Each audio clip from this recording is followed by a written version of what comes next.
Donc, Marie-Ève Lacasse, on est de retour à un autre épisode de podcast. Et puis, cette fois-ci, on a parlé de choses plus sérieuses dans d'autres épisodes. Maintenant, on va parler un peu plus des soins esthétiques que vous offrez à la clinique.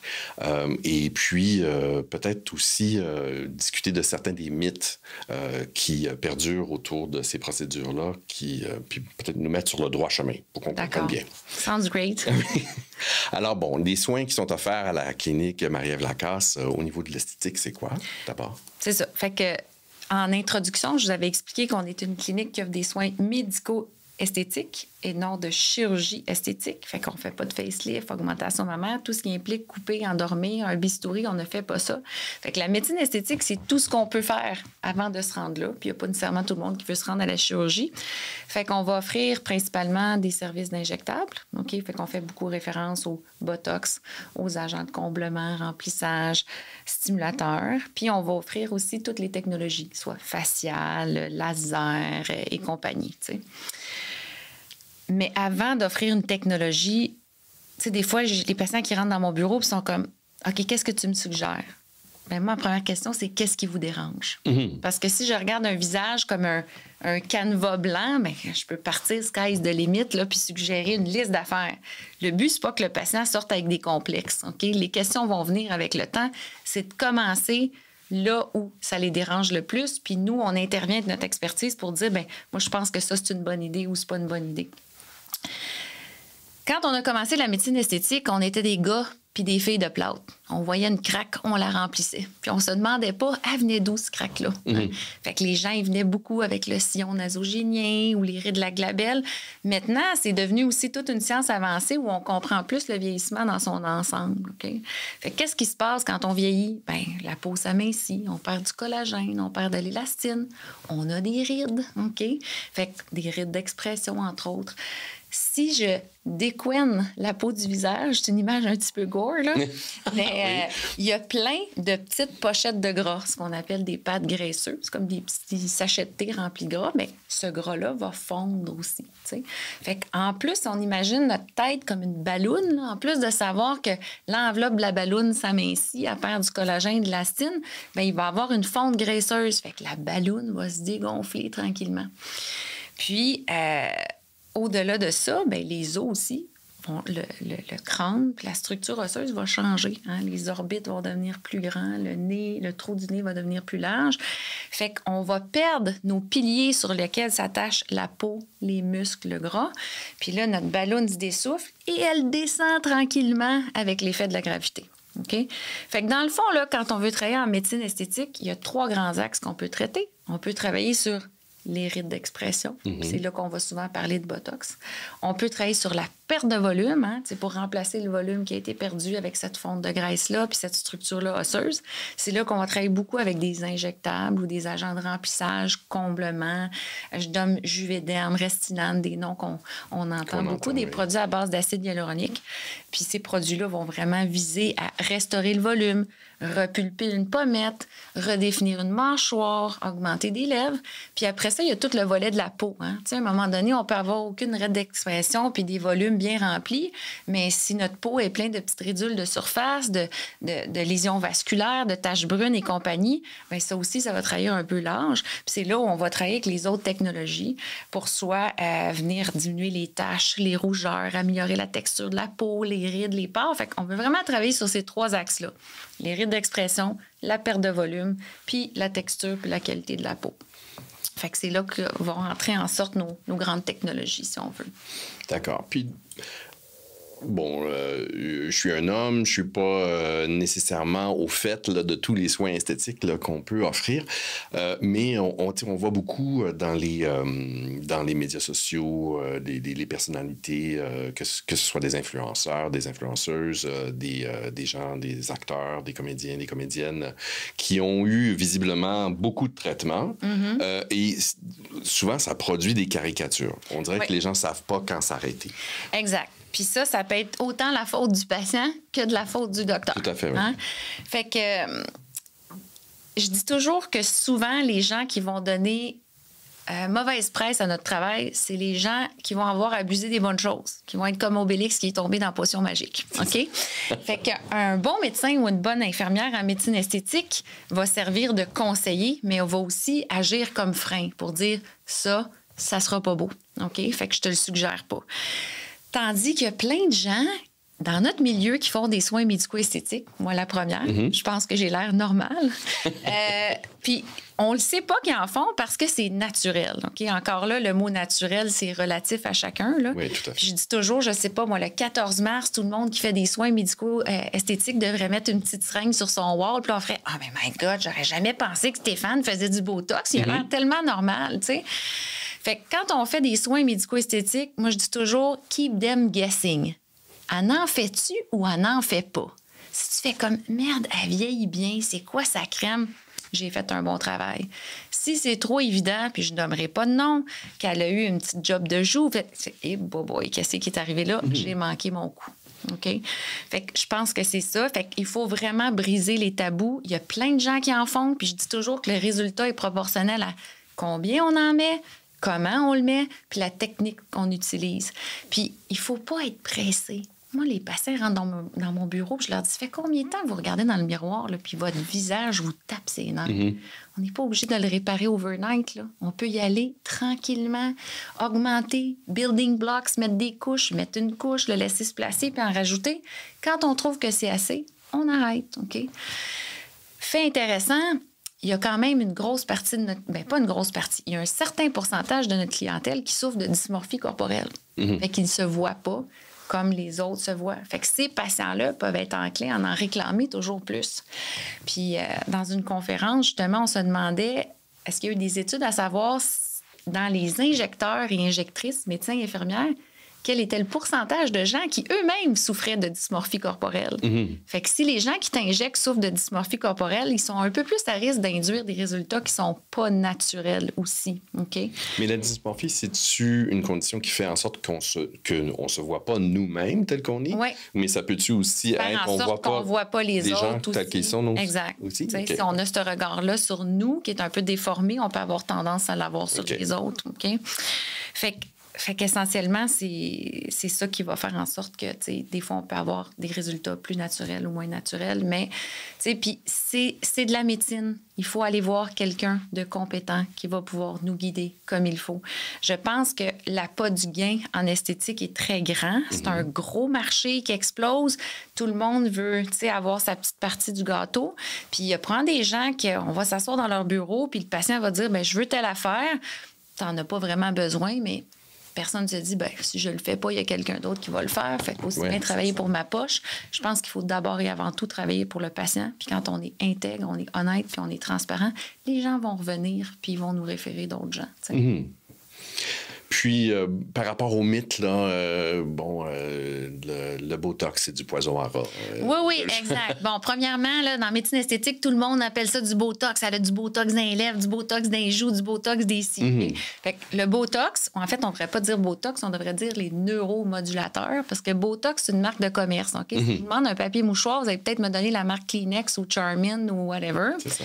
Botox, c'était le premier, c'était le plus populaire, mais maintenant, on est rendu avec 5-6 neuromodulateurs qui sont approuvés par Santé Canada. OK? Fait que non, c'est pas du poison à rat. OK? Fait que ça vient d'où, le Botox?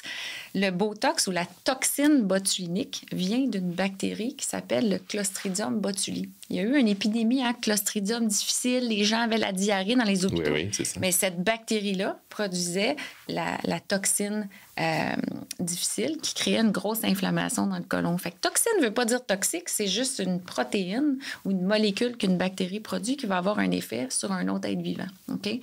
Fait que la première raison pour laquelle on a utilisé la toxine botulique, qui a un effet relaxant musculaire en médecine, c'était pour traiter les blépharospasmes. Tu sais, des fois, quand on est fatigué, là, on a une petite paupière qui gigote ou un petit sourcil.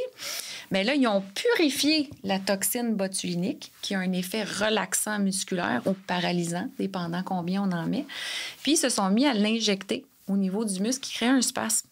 Puis là, par la bande, on s'est rendu compte que les gens qui avaient ça, il y avait un petit peu moins de rides de la patte doigt parce qu'en même temps, on traitait le muscle qui créait les rides de la patte doigt. Fait qu'il y a quelqu'un qui a vu un gros dollar sign, un Jeff Bezos de l'ancien temps, il a fait hey, il y a de l'argent à faire avec ça. Fait que le Botox, dans le fond, c'est un relaxant musculaire, puis on va l'utiliser pour diminuer l'apparence des rides d'expression. Fait que, exemple, Stéphane, quand tu es fâché, tu fronces les sourcils. Quand tu fronces les sourcils, on va voir 2 lignes apparaître. C'est ça, oui. 3e ici. Quand ton ado fait ça, ben, il y a des rides d'expression, puis quand il se relaxe, il n'y en a plus. Ben, à force de plier notre peau comme une feuille de papier pendant 30, 40, 50 ans, ben, on vient avec des rides de repos. Fait que le Botox, ça va faire quoi? Ça va aller relaxer le muscle en dessous. Fait que si je relaxe, je déparle, si je relaxe le muscle, je relaxe la peau. Fait que quand on met du Botox, ça va détendre les rides d'expression. Ça, c'est l'effet court terme. Okay? Si je le fais régulièrement, comme j'arrête de plier ma peau ou ma feuille, bien, la ride va arrêter de se creuser. Et la beauté, c'est que notre peau versus la feuille de papier, bien, c'est un organe vivant qui a une capacité de se régénérer. Fait que non seulement on va arrêter de creuser la ride, mais la ride va pouvoir venir qu'à s'estomper. OK? Fait que le Botox, c'est pas du poison à rat. OK?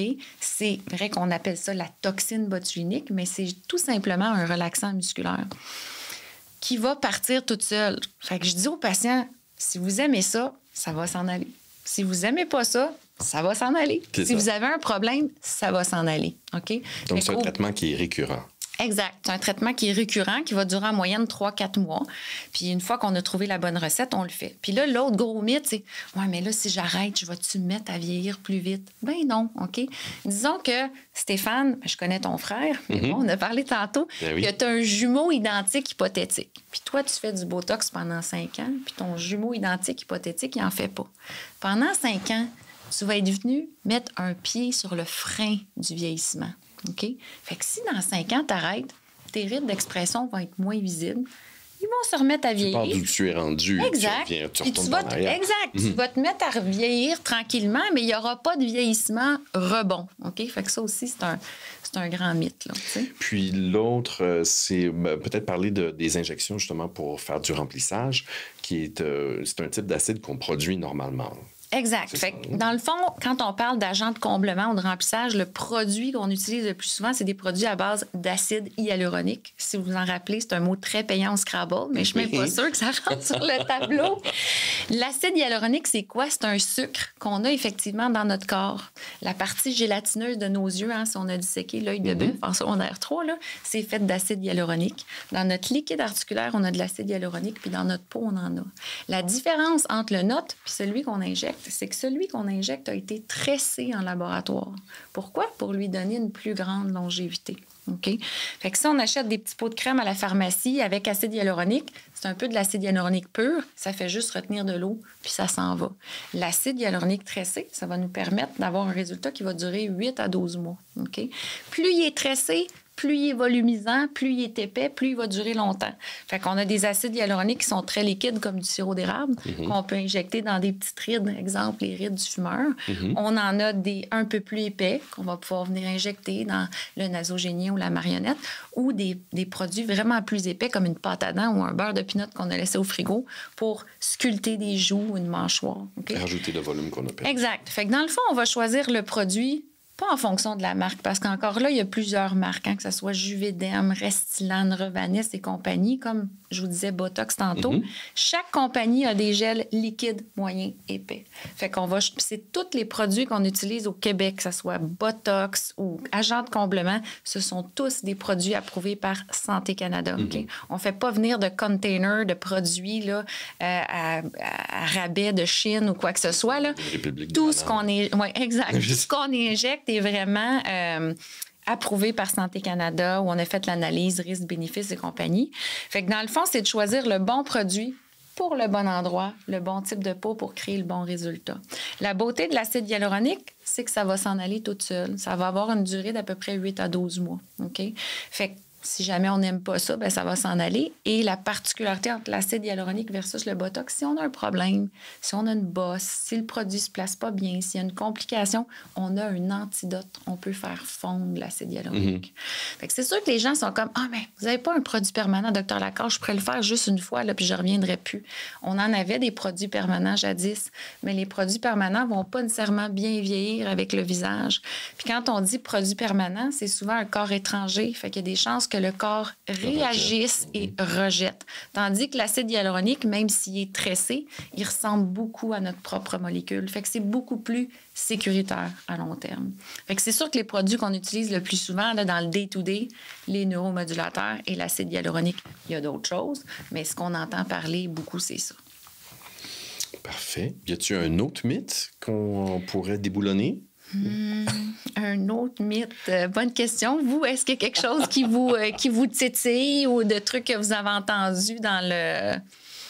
Non, je te dirais, moi, par rapport aux procédures esthétiques, mon questionnement principal, c'est ça, justement. C'est quand on voit des gens qui ont eu tellement d'injections dans les lèvres. Exact. Est-ce que tout le monde qui en fait finit par avoir l'air d'un clown ou une caricature de lui-même? Non. Ou, tu sais, des gens qui semblent avoir un visage en 2 dimensions parce que ça a tellement été rempli que ça a l'air d'une surface plane, tu sais. Exact. Fait que, tu sais, c'est souvent les gens qui ont abusé, trop de Botox, il n'y a rien qui bouge, trop de comblements, ce qu'on appelle, nous, dans notre industrie, les pillow face, OK, qui sont soufflés, c'est ça qu'on veut pas aussi, là. Tu sais, je pense que au-delà des moyens qui sont disponibles, ce qu'on veut d'abord et avant tout, c'est aider les gens à se sentir bien dans leur peau. C'est pas d'encourager cette phobie-là du vieillissement non plus, puis de ne pas vieillir à tout prix. Je pense qu'on va avoir l'air fresh. Je pense qu'on va avoir l'air de quelqu'un qui vieillit bien. Tu sais, on a écouté les Oscars dernièrement. Tu fais « Oh my God, Penelope Cruz, quelle belle femme. Elle a tellement bien vieilli. Elle est encore elle-même. Est-ce qu'elle en a fait? Peut-être. Versus, t'en vois d'autres. Tu fais clairement, eux autres sont tombés dans la potion magique, puis c'était un petit peu trop. Tu sais. Oui, c'est ça. L'autre mythe intéressant, tu sais, est-ce que c'est juste un traitement pour les madames, puis les jeunes demoiselles, puis les femmes? Ben non. Non, OK? Ceci dit, on va pas injecter un visage masculin de la même façon qu'un visage féminin, OK? Les hommes ont des traits, des proportions qui leur sont propres, puis les femmes aussi. Ceci dit, on est dans l'ère des trans aussi, puis des changements de sexe. J'ai des gens qui vont venir, mais je veux que tu me féminises le visage, je veux que tu me masculinises. Bien, ça aussi, on peut le faire, mais on va injecter les hommes de manière tout à fait différente que les femmes. Pas le même type de peau. Pas le même type de peau, pas la même capacité de répondre au collagène, on vise pas les mêmes dimensions. Que les femmes n'ont pas. Exact. Puis, tu sais, comme exemple, souvent, les hommes, ben, ils vont vieillir un petit peu moins vite dans le bas du visage, moins de relâchement parce qu'ils ont de la barbe. Puis la barbe, ça crée un support, tu sais. Puis moi, j'adore injecter des hommes. Les hommes sont pas compliqués, ils rentrent dans mon bureau, ça m'énerve. Qu'est-ce que je peux faire? Pas besoin d'écouter toutes les explications, je te fais confiance. Puis c'est un travail qui est complètement différent, mais c'est un autre défi. Puis je pense qu'il y a plein d'hommes qui en font, puis qui sortent, qui ont l'air tout à fait naturels aussi, là, tu sais. Peut-être un dernier truc. Il y a des fois où on voit des hommes et des femmes, là, mais là, je pense plus particulièrement à des femmes, mais ça doit se produire chez les hommes aussi, qui ont eu des interventions de chirurgie esthétique ou qui ont eu genre juste du remplissage ou des choses comme ça, puis qui ont un visage qui a l'air très jeune, sauf qu'ils n'ont pas eu de traitement sur leurs mains. Exact. Alors, on voit des taches de vieillesse. Naturellement, on perd des muscles en vieillissant, donc il y a plus d'espace qui se crée là. Exact. On voit tout de suite que... Souvent, les gens vont maximiser le traitement beaucoup au niveau du visage. Le grand oublié, ça va être le cou aussi, ou les mains, tu sais. Fait que ça va de soi qu'on essaye aussi de plus en plus d'avoir une approche harmonieuse, OK? Puis moi, je dis toujours, tu sais, des fois, les gens, « Ah, mais moi, je veux juste du Botox, moi, je veux juste du comblement, moi, je veux juste du laser. » Quand on construit une maison, là, si je te donne juste un marteau puis une vis, là, ta maison, elle risque d'être so-so. Si je te donne un marteau, un tournevis, des vis, des clous, du papier... Plus on combine les outils, plus on va avoir un résultat harmonieux, synergique, plus naturel. Fait que je pense qu'on essaye beaucoup d'avoir une approche globale aussi, là, tu sais. Oui, c'est ça. Puis ça vient, ça aussi, ça vient avec l'éducation de ta clientèle, puis l'éducation. Exact. Parce que c'est ça, il y a des moyens en place qui nous permettent de conserver une estime de soi. Exact. Parce que souvent, il y a comme c'est beau, les gens qui vieillissent aussi. On porte les lignes d'expression, justement, c'est le fruit de notre expérience. Alors, on ne veut pas gommer tout ça. Exact. Puis les gens me disent tout le temps, ils s'assoient dans mon bureau, Docteur Lacasse, est-ce que j'en ai besoin? Je dis, oups, on va remettre les pendules à l'heure. Il n'y a aucun service que j'offre en médico-esthétique que vous avez besoin. Okay? C'est tout un plus, un petit tweakage, mais on n'en a pas besoin pour vivre, on n'en a pas besoin pour notre santé. La vraie question qu'il faut se poser, c'est est-ce que moi j'en veux? Oui. Et si toi, tu en veux, est-ce que tu es une bonne candidate ou candidat? OK? Mais besoin, il n'y a personne qui a besoin de mes services. Mais là, on est en 2025. On se fait faire des petites mèches, des ongles, on s'achète des morceaux de vêtements, des beaux souliers, des sacoches. Bien là, l'esthétique s'est rendue un petit peu accessible. Tu sais, ça fait partie un petit peu de notre hygiène de vie. Fait que c'est correct d'en faire. Il ne faut pas être rendu dans le bureau à toutes les semaines. Il ne faut pas y passer tout notre portefeuille. Puis il ne faut pas être consumé par notre image puis se regarder 24/7 aussi. Là.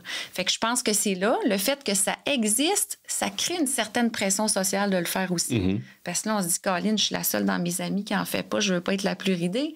Mais je pense qu'il faut garder le big picture en vue, comme on dit. Il ne faut pas entretenir cette phobie de vieillir-là. Il faut viser quelque chose d'harmonieux, accessible, naturel, qu'on peut intégrer dans notre quotidien. Puis moi, c'est ce que je prône beaucoup.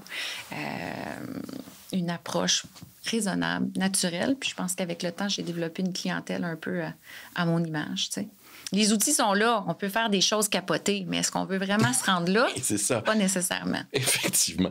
Marie-Ève Lacasse, merci encore énormément pour cet épisode. Ça a été très éclairant aussi de parler de tout ça. On aura sans doute l'occasion de recommencer. Parfait. Le plaisir a été pour moi. Puis si jamais les gens ont des questions, là, ils peuvent s'adresser par nous là, via Internet ou courriel et compagnie. Là. On va sûrement publier ça en même temps que les épisodes de podcast, des façons de rentrer en contact avec toi puis de peut-être aller faire une petite consultation pour voir ce qui s'offre à nous. Petites améliorations, autant voilà. en haut comme en bas. Exactement.